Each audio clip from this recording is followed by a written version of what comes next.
अग्निपथ जो योजना है, हम नहीं समझते हैं कि ये एक सकारात्मक कदम है और इसको रोल बैक कर हम जो पक्की भर्तियां होती थी फौज के अंदर उसको दोबारा चालू करने की बात रखेंगे। और मैं समझता हूँ इस बात को हम अपने मैनिफेस्टो में भी पूर्ण तरह स्पष्ट तरीके से रखेंगे। तो हम ये पक्की भर्ती दोबारा शुरू कराएंगे, देश की फौज पे जो गौरव था उसको दोबारा बनाएंगे और इन 1.5 लाख नौजवानों को भी नियुक्ति फौज में दिलाएंगे। नमस्कार दोस्तों, कांग्रेस सरकार लाइए और अग्निवीर योजना से छुटकारा पाइए।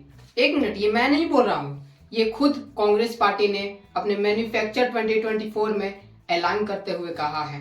तो अगर आपको अग्निवीर से जो 4 साल की नौकरी उससे छुटकारा पाना है तो कांग्रेस सरकार लाइए, तभी जाके इससे आप छुटकारा पा सकते हैं।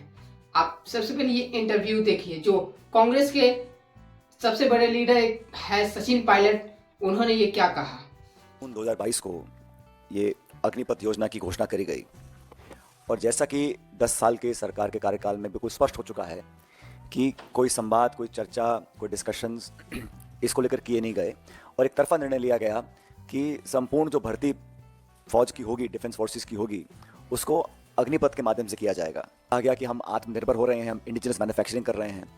अगर हमारे डिफेंस डिपार्टमेंट को इतनी आमदनी हो रही है और हम लोग इतने सक्षम हो रहे हैं तो सबसे ज़्यादा महत्वपूर्ण ये होगा कि हमारे जो शौर्यवीर सैनिक हैं उनके जीवन के लिए, उनकी भर्ती के लिए, उनकी नौकरी, पेंशन, परिवार की सुख सुविधाओं के लिए हम लोग संसाधन को जाहिर करें।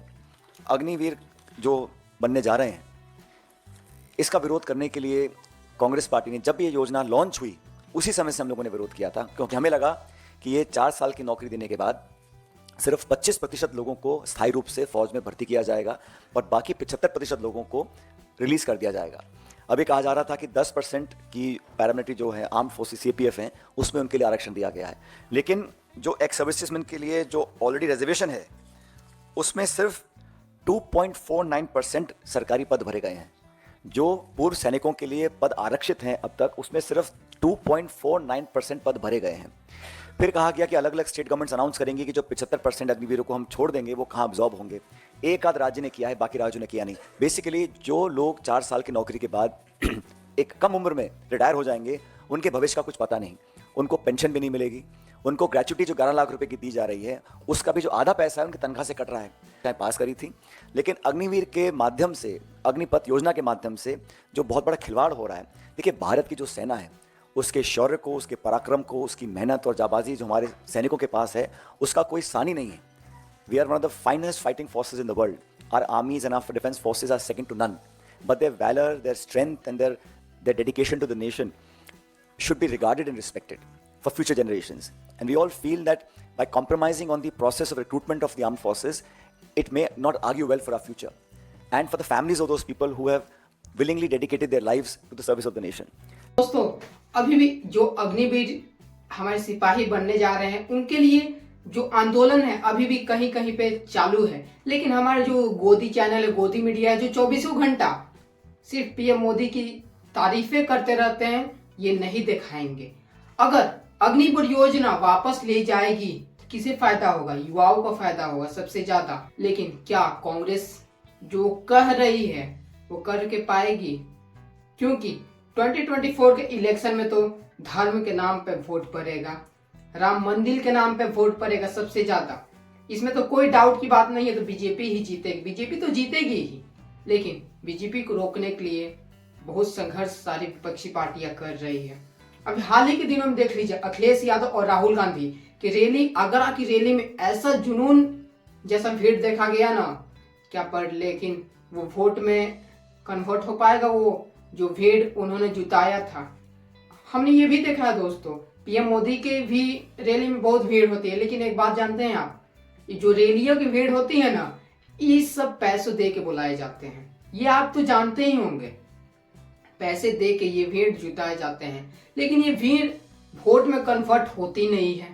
और दोस्तों, एक तरफ है तेजस्वी यादव, आएगा तो तेजस्वी ही, पलटू राम पलटी मार के क्या तेजस्वी यादव का कद बिहार में सबसे ऊंचा कर दिया है? ये मैं नहीं बोल रहा हूँ, ये बिहार के युवा बोल रहे हैं। तेजस्वी यादव ने 17 महीने में वो कारनामा करके दिखाया जो अब तक के हमारे भारत के कितने राज्य उन्होंने नहीं कर पाया है। उन्होंने नौकरी इतनी ज्यादा दे दी है ना, युवाओं खुश है, युवाओं में एक हौसला सा आ गया है कि आएगा तो तेजस्वी ही, और तेजस्वी यादव भी एक अपनी यात्रा पे निकले हैं, पर वो यात्रा सबसे अलग यात्रा है दोस्तों। और बड़ी प्रसन्नता हो रही है मुझको और बड़ी खुशी की बात है कि माननीय मुख्यमंत्री जी ने जो इस गांधी मैदान, ऐतिहासिक मैदान से पिछले साल 15 अगस्त को जो कमिटमेंट किया था, जो प्रण लिया था कि बिहार में 10 लाख सरकारी नौकरी और 10 लाख रोजगार की व्यवस्था कराएंगे, उसको हम लोग पूरा करते चले जा रहे हैं। और आज ऐतिहासिक दिन है।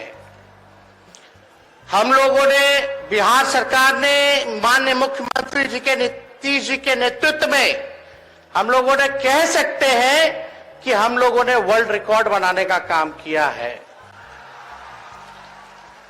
वर्ल्ड रिकॉर्ड कोई सरकार आज तक देश में तो छोड़िए, दुनिया में नहीं हुआ कि 70 दिनों के अंदर 2 लाख से ज्यादा एक ही डिपार्टमेंट के शिक्षकों को 2 लाख से ज्यादा नियुक्ति पत्र वितरण करने का काम किया गया। क्या जरूरत है वो पता कर रहे हैं और कह रहे हैं हमारी सरकार बनते ही, हमने अभी तो 1.5 लाख बस नौकरी दिया है, हमारी सरकार बनते ही हम 10 लाख नौकरी देंगे। 10 लाख। अब हमको तो लगता है तेजस्वी यादव करके भी दिखाएंगे, क्योंकि जो उन्होंने पिछले साल अपने इलेक्शन में वादा किया था 5 लाख नौकरी देने का, वो उन्होंने सिर्फ और सिर्फ 17 महीना में पूरा करके दिखाया है। लेकिन बीजेपी इसमें नौकरी देने का कोई वादा नहीं करती है। वादा की है 1 करोड़ 2 करोड़ रोजगार देने का तो वादा किए थे मोदी जी। क्या हुआ? कितना रोजगार मिला? वो मिला तो कौन सा? अग्निवीर वाला रोजगार मिला। 4 साल के लिए क्या आप जाएंगे अग्निवीर में? हम देख रहे हैं दोस्तों, अक्सर ये न्यूज पढ़ रहे हैं, यूट्यूबरों को देख रहे हैं, न्यूज चैनल को नहीं देख रहे हैं, यूट्यूबरों को देख रहे हैं, जो कह रहे हैं मैं भी अग्निवीर में ज्वाइन हुआ था, लेकिन वहां पे इतनी मेहनत करा रहे हैं और 4 साल के लिए सिर्फ वो वहां से भाग के आ गए हैं। तो अब आपको सोचना है इस 2024 के इलेक्शन में धर्म के नाम पे वोट करेंगे या राम मंदिर के नाम पे वोट करेंगे या फिर अपने मुद्दों पे वोट करेंगे। नमस्कार, राधे राधे।